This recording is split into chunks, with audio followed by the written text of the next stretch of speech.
we're at the end of 2024, and I thought for the best and worst films in my mind for 2024, we really should celebrate some of the wins and a majority of the losses that presented 2024. So why not have a bottle of champagne? Now, I'm not driving my car, just so you're aware. So let's get stuck in, shall we?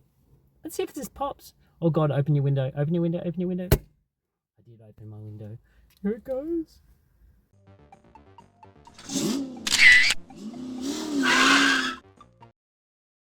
Oh, things you don't want to happen on your last review of 2024. 45-degree heat in your car, getting completely schnozzled with a glass of champagne, and your neighbour using a leaf blower. So let's just get on with it, shall we? So my top 10 best films of 2024. At number 10 comes in The Holdovers. This film was marketed as a Christmas film in some parts of the world because it came out at the end of 2023, but here in Australia, it came out solidly in 2024.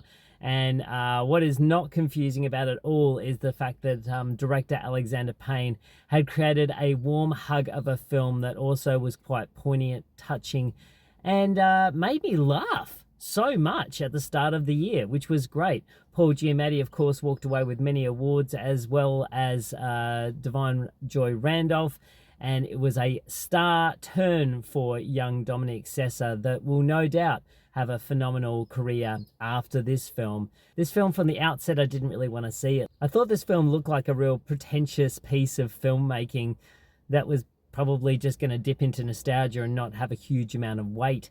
But when I saw the film, I was completely reversed on that opinion. It is fantastic, and it is warm, it is colourful, it is a film that is going to be chucked into my Christmas box of things that I'm going to watch for years to come. But outside of that, it's just an amazing film. So if you haven't seen it, see The Holdovers, my number 10 best films of 2024. At number 9 is a film that I didn't have on my list, and I'm kind of glad I have now waited until the very last minute to put this list together, because this film actually had quite a profound effect on me for a number of different reasons. And that's the beautiful thing about cinema, is it does do that depending on what circumstance you're watching a film in. And for me, that film was Better Man, the Robbie Williams biopic featuring the CGI chimpanzee. Now, this film had an effect on me for a number of different reasons. Number one, I'm a Robbie Williams fan, and I went into this film not really... I'm not a crazy fan, but I'm acknowledged his music. But when I went into this film, I was just hugely surprised by how much pathos it has, how impactful the story was, and how much I really enjoyed seeing what I saw up on screen. But the other thing that really helped my opinion on this film is the fact that I went and saw it with my dad. And it's always special when you can go and see a film with your dad or you're a parent, you know, that you might not always get to spend a lot of time with. So for me, Better Man was a great cinematic experience for that fact. And I treasure every moment that I have spending and sharing movies with my loved ones, because I think it's a beautiful gift that you can give. Most of the time they're all right. Sometimes they're a bit crap, but also that introduces a good story as well. So the CG Monkey film, I loved it. The music was great. The cinematography by Eric A. Wilson is absolutely fantastic. It's warm, vibrant, exciting. The thing was shot in Melbourne, so that's also a really great thing as well. So good to have an Australian film up on the big screen and in my list this year from where it was shot. And it's just electric. The music is pumping. You have to see it in a really big cinema because you need to see the visuals, which are fantastic. You need to hear the music, which is absolutely wonderful. So for me, Better Man had an amazing effect, and no one was more surprised than I was walking out of this, seeing I hated the director's last film being The Greatest Showman. I wasn't a fan of that. But this time round, Michael Gracie did a phenomenal job, co-written, produced and directed by him. So massive ups to Michael and the team. You did a phenomenal job. And Robbie Williams, thank you for sharing your story. And Dad, thanks for sitting in the cinema with me. Cheers. At number 8, and I know it's number 8 because I've had 8 glasses of champagne, is the 34th film in the MCU and the second largest taker of box office this year at $1.338 million, is Deadpool and Wolverine. Of course, this is the film that introduced Deadpool to the MCU and is the highest grossing R-rated film of all time, which just seems absolutely amazing. And of course, it reintroduced good old Hugh Jackman back to the role that he swore that he'd left behind after Logan. And I'm really glad that he brought it back in this forum, because this film is just a whole bag of fun. From the opening sequence, which is just fantastic, with the skeleton and in sync song battle, through to the very end, of course, where Hugh Jackman's shirt gets blown off, which everyone in the theater audibly gasped, as well as being in the room with people who absolutely went ape poo when certain characters from the 20th Century Fox superhero group all came back together on the big screen, and those that we hadn't got a chance to see, which is also wonderful. I won't spoil it. You can go and watch it right now on Disney Plus. But Deadpool and Wolverine was so much fun. Big kudos to Ryan Reynolds for once again putting himself out there, for Hugh Jackman taking the mickey out of himself and allowing Ryan Reynolds to do it to him.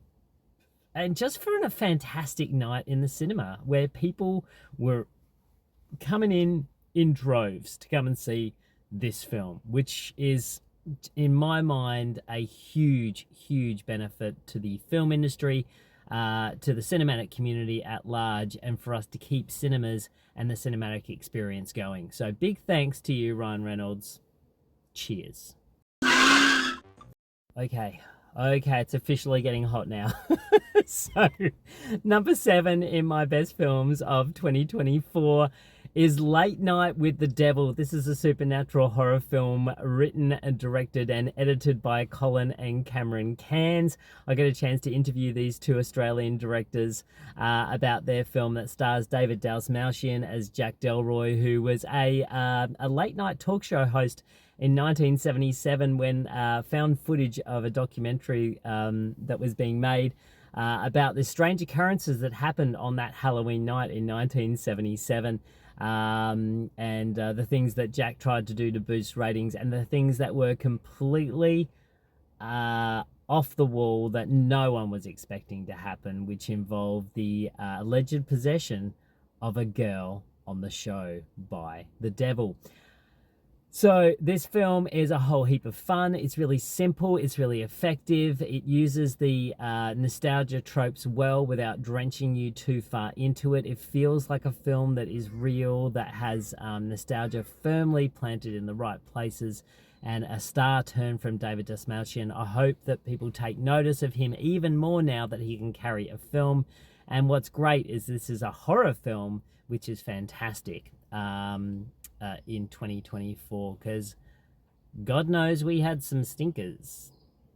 Cheers. Thank you, the Cairns brothers, and thanks David Dastmalchian for a fantastic film. Hurrah. Drinkies.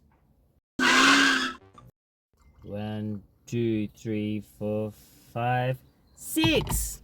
So my 6th favorite film of 2024 is Monkey Man. This is the directorial debut from one Dev Patel. Now, I've been a massive fan of Dev Patel for many years, from Slumdog Millionaire through to Lion, through to the David Copperfield film that he made, which I loved. This one is great because it basically has him as an action star. It takes some childhood trauma that he had when he was a small child of seeing his mum burnt alive, and basically becomes a revenge film, and how far he goes to become this monkey man and breaking out of the monkey chains. That's not really a full synopsis of the film, but it's as good as I'm going to get with 7 champagnes down my throat. Dev Patel, as I mentioned, co-wrote the screenplay for this, directs it, stars in it. It's amazing. It's the film that Jordan Peele saw that was supposed to go directly to Netflix. Jordan Peele saw a first cut of it and went, there's no chance that this is not going to just get swallowed up by a streamer. We're going to put it up on the big screen. So he helped get that happening. Dev Patel, phenomenal performance, great story, really energetic, electric, exciting, and the man cuts a suit so well, potentially better than me. Well, maybe he can sit in a 45-degree car and then say how good he looks in a suit when he's drenched in sweat. Anyway, well done, Dev Patel, and it's my number 6 favorite film.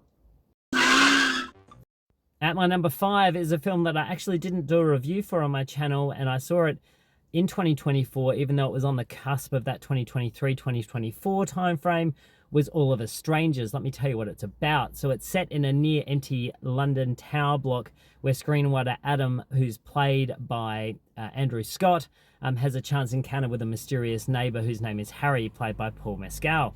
The two get a relationship together, and slowly as the relationship develops, Adam finds himself drawn back to his childhood home where his parents appear to be living just as they were the day that they died like 30 years before. So this film has a small psychological element to it. Although it's not played upon heavily, it's really just a film about love, relationships, about loss, about rekindling, about finding yourself, and just about a phenomenal grip that life can have on you if you choose to let it.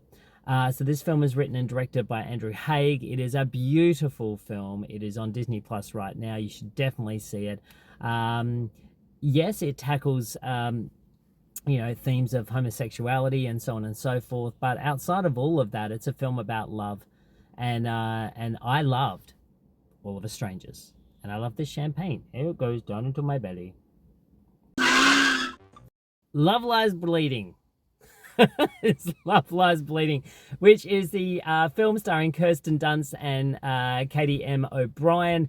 And it's all about Dunst plays Lou, who's a gym manager who's sort of a bit of a recluse. But she meets this ambitious bodybuilder who is played by Katie O'Brien, who's heading to Las Vegas to pursue her dreams. Their love soon turns to violence as Lou's criminal family, helded by Ed Harris with the world's best haircut, into a big, nasty pile of trouble. This is film noir. This is what I love, modern film noir sort of stuff. Absolutely awesome. James Franco plays the world's biggest shit, and it is electric. It's romantic. It's a thriller. It's directed by Rose Glass from her screenplay that she co-wrote. It's a really exciting film. I do think that there are, again, a few supernatural elements that really could have been left out, and it does go a little bit crazy at the very, very end and does sort of avert all possible realism, although you could take this as being did it or didn't it not happen? But it's pretty clear that certain things did. Anyway, Love Lies Bleeding. Go and see this film. It is extremely exciting. I loved it. And that's why it is my number 4 on my list of 2024. God, I hope I got that right. Number 3. My number 3 film of 2024 is a film that will no doubt be on many a film critic's best and worst films of the year, and that film is The Substance. This is the film that stars Demi Moore, Margaret Qualley, Dennis Quaid in the body horror film that comments on aging, America's fakeness, and never judging a book by its cover. It has Demi Moore playing Elizabeth Sparkle, who's a fading celebrity who takes a black market drug that is a cell replication drug, pretty much, that creates a younger, better version of yourself. Not only that, but it gets birthed out of your back, which is absolutely ridiculous, and that's where Sue comes from, played by Margaret Qualley. Now, this film was written, directed, co-edited, and co-produced by Caroline Forget, and it is a absolute masterclass in telling European filmmaking in an American setting with great actors, and it's a really exciting story. So, number 3 is The Substance. A stormy night in a trailer park in South Australia where a storm is beating down and a woman comes knocking at a door. That's where the start of my number 2 film comes in. You'll Never Find Me. Yes, this South Australian film is about a bloke by the name of Patrick, who's a troubled man who's visited by a mysterious woman who asks for shelter at his mobile home. And as the night unfolds, there is anxiety, there is mutual distrust, there is a paranoia which is growing. And this film is absolutely riveting. It's directed by Indiana Bell and Hosea Allen and is their directorial debut from a screenplay by Indiana Bell. It's a two-hander. Brendan Rock and Jordan Cohen are in this one, and they hold the screen so well. There is not a beat that is wrong about this film. It is engaging, it is intense, the soundtrack is great, it's really well shot, the use of lighting in this is fantastic, sound design's great. It's a scary thriller, and it's one that I really, really enjoyed, so much so that it is my number 2 of the best films of 2024. Here's cheers, South Australia.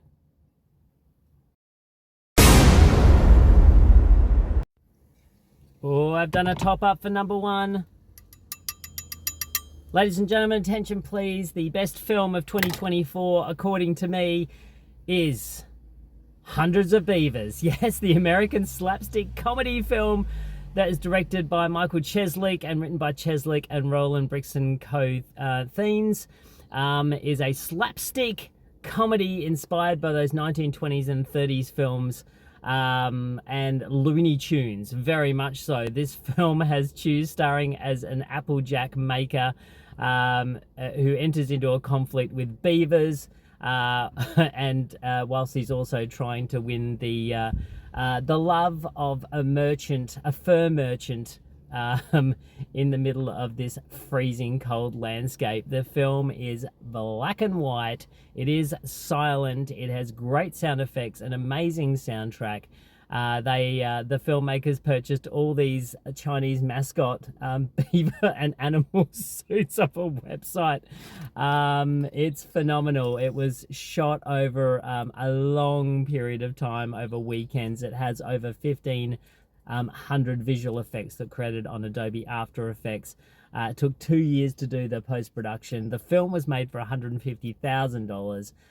It's well over $1 million mark now at the box office and getting a huge amount of kudos. Thank God, because I saw this film a little while ago, and the marketing campaign alone for Hundreds of Beavers is worth all the awards. It is so great. Some of it's fan art, some of it's created by the filmmakers. All of it is embraced by the community of people that love Hundreds of Beavers. Is it too long? Yes.